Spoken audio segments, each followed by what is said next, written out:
حكاية وعد هو لتوثيق هذه الرحلة. لما نوصل لتلك المحطة أبغى لما ألتفت وراء أعرف وش اللي صار.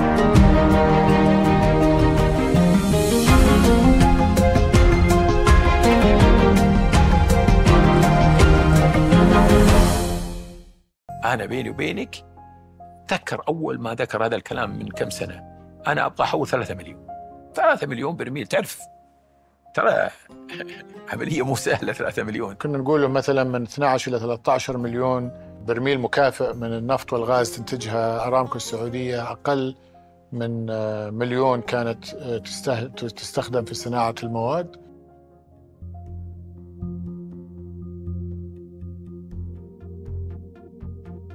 انتهاء أو نضوب النفط ليست أكثر فكرة مرعبة للمستثمرين في هذا القطاع. الفكرة المرعبة هي أن يتراجع الطلب على النفط فيفقد قيمته قبل أن ينضب.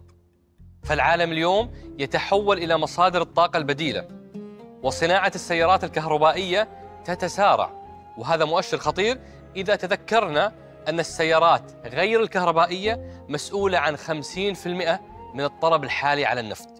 بغض النظر عن دقة هذه التحليلات التي لا تراعي أن الإنتاج يتراجع بوتيرة أكبر من تراجع الطلب على النفط، وهذا يعني استمرار الحاجة بل وزيادتها على إنتاج النفط. بغض النظر عن ذلك، فكرة استخراج النفط ثم بيعه بشكل خام فكرة لا تناسب المرحلة. حان الوقت للتوسع في أنشطة المصب أو ما يسمى الداون ستريم، فقطاع البتروكيميكالز من أهم وعود رؤية السعودية 2030. يا ترى متى ابتدأت حكاية هذا الوعد وما هي كواليسها؟ خلال فترة تكليفي سموه طلب مقابلة شخصية قبل التعيين. التعيين زي ما ذكرت أنه كان تم بعد 4 أشهر من المجلس الأعلى. وكنت متحضر للقاء أنه عرض عن شركة أرامكو اللي كان سمو سيدي مطلع عليه. بس مهم بديت بالعرض.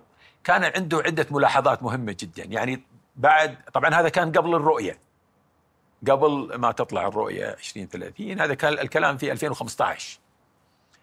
فكان عنده يعني أسئلته دقيقة وتدل على البعد الاستراتيجي في الطرح. مثلا سأل عن المحتوى المحلي ووين الشركة. كنا ذاك الوقت بحدود تونا مطلقين برنامج التحول الوطني وتعزيز الصناعة الوطنية. كنا حوالي 37، أقل من 40% بالنسبة المحتوى المحلي. طبعا ذكر بالنسبة لمشاريع الغاز وليش ما نسرع عملية الاكتشافات بالغاز بحيث أنه نحل الغاز محل حرق السوائل في معامل الكهرباء والماء. من الأمور اللي أيضا ذكرها بالنسبة للنفط وإمكانية زيادة الإنتاج، وذكرنا أنه طبعا حسب الاحتياطيات إمكانية زيادة الإنتاج متوفرة حسب احتياطيات الشركة بذلك الوقت. ذكرت له أنه عندنا استثمارات في البتروكيميكال، في الكيميائيات، المنتجات الكيميائية، في صدارة مع شركة داو الأمريكية، وفي شركة بترول رابغ مع شركة سوموتومو. فاستوقفني وقال لي يعني تدرج، بس تدرج عضوي هذا في تحويل الشركة من الريادة في النفط والغاز والبتروكيميكال. هو صحيح، يعني احنا اخذنا قرار بالتدرج العضوي في التحول إلى شركة ضخمة بالنسبة للبتروكيميكال. فقال لي ليش ما تستحوذون على شركة بتروكيميكال ضخمة بحيث أنكم تسرعون عملية الريادة على مستوى العالم، ليس فقط في مجال النفط والغاز ولكن في مجال البتروكيماويات. كان له نظرة من البدايات أنه البترول هذا يستخرج من باطن الأرض ويحرق ويسبب أثر بيئي، وفي نفس الوقت مكاسبه تنعدم بعد ما يحرق في ماكينة سيارة أو طيارة أو سفينة، أو ممكن يتحول إلى صناعات كيميائية وصناعات مواد ذات قيمة عالية جدا وبناء عليها تكون هناك سلاسل قيمة مضافة عالية جدا سواء للمملكة أو للعالم. فمن البداية كان يتساءل كم نسبة مساهمة أرامكو كالشركة الوطنية للمملكة في هذه السلسلة من القيمة، ونعطيه أن النسبة متدنية مقارنة بقيمة المتاحة في صناعة الكيماويات وصناعة المنتجات المرتبطة بها، صناعة الأدوية. فيعني كان هذا يدفع فيه دائما أن يوجه لنا بالعمل لتغيير الصورة، أن نعكس الصورة، وأن لا تحرق هذه الثروات الوطنية كوقود، وأن تحول إلى منتجات ذات قيمة مضافة عالية. من ضمن الأشياء اللي كان دائما يأكد عليها أنه يا جماعة، يقول إحنا نبيع ملايين البراميل من النفط إلى العالم ويرجعون لنا منتجات نهائية ب10-20 ضعف. لازم نبدأ نحول بعض النفط إلى منتجات على الأقل وسيطة، ما هي منتجات نهائية، بتروكيميكالز. فكان أذكر في جدة كان يطلب من أيام ما كان معالي خالد الفالح وزير الطاقة، يقول أبغى أوصل 3 مليون برميل منتجات وسيطة، وهذه راح تضيف قيمة كبيرة، لأنه هي سلسلة، كل ما أضفت منتج كل ما حققت ربح منه بدل ما تبيعه مادة خام. وطموحه يعني بالنسبة لتحويل الزيت أنه أيضا أرامكو لازم تنوع مصادر الدخل. حنا أكثر مصادر الدخل لأرامكو تعتمد على المصافي، أنه الزيت جزء كبير منه يروح لمصافي معينة، ومن خلال المصافي تسوي بنزين، ديزل، جت فيول، تحرق في السيارات.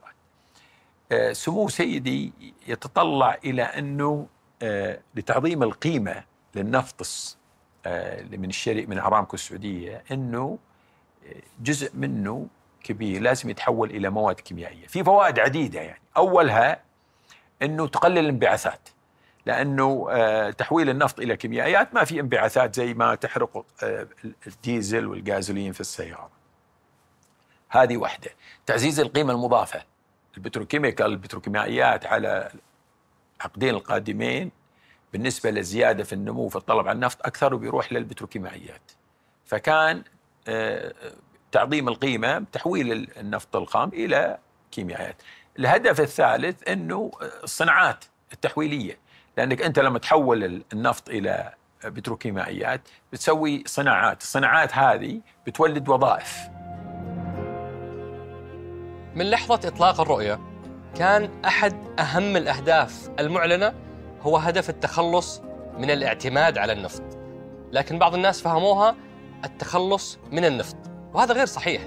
النفط نعمة عظيمة الله أكرمنا فيها، وأحسنت الدولة إدارة هذه النعمة، وكانت بفضل الله محرك الطفرات الاقتصادية الماضية.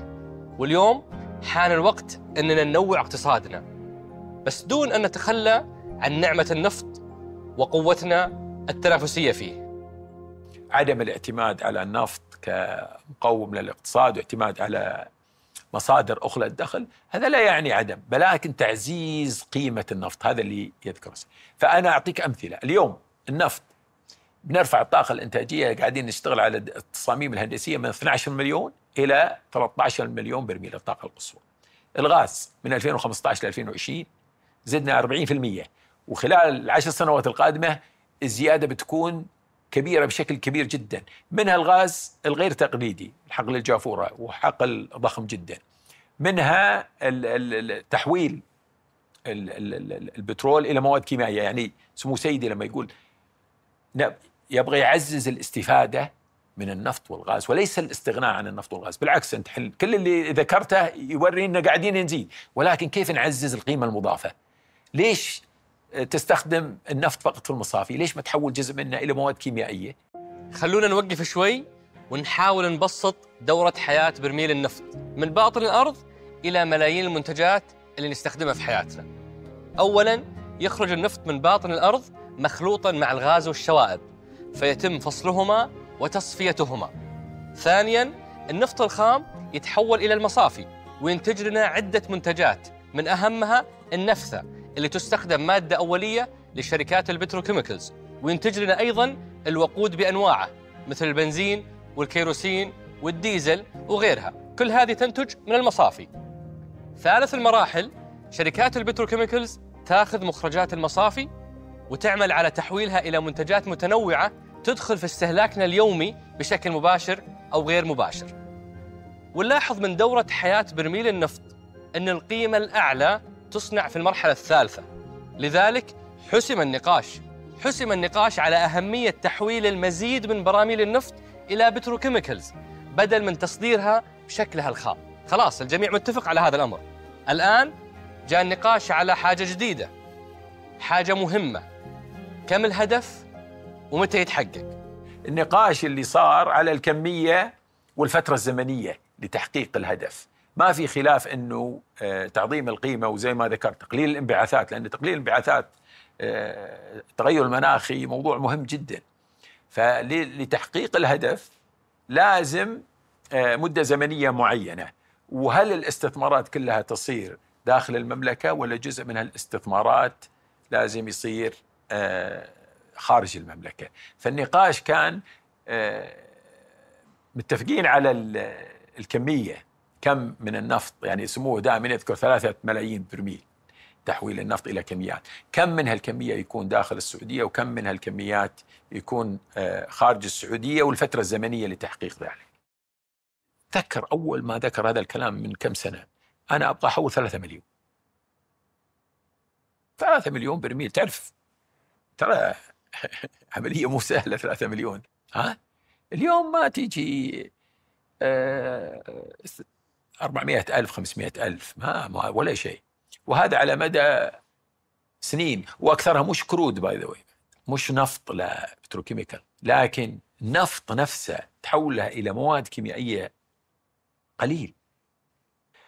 ذكر أيضا سموه أنه أنا أطلع أنه أرامكو تصير كونغلامريت، يعني تكتل صناعي قوي، ليس بس فقط في النفط والغاز والبتروكيمائيات، ولكن أيضا في الصناعة والتعدين والتقنيات. فكنا نقول مثلا من 12 إلى 13 مليون من برميل مكافئ من النفط والغاز تنتجها أرامكو السعودية، أقل من 1,000,000 كانت تستخدم في صناعة المواد. فطلب مننا أنها تصل إلى 3 مليون.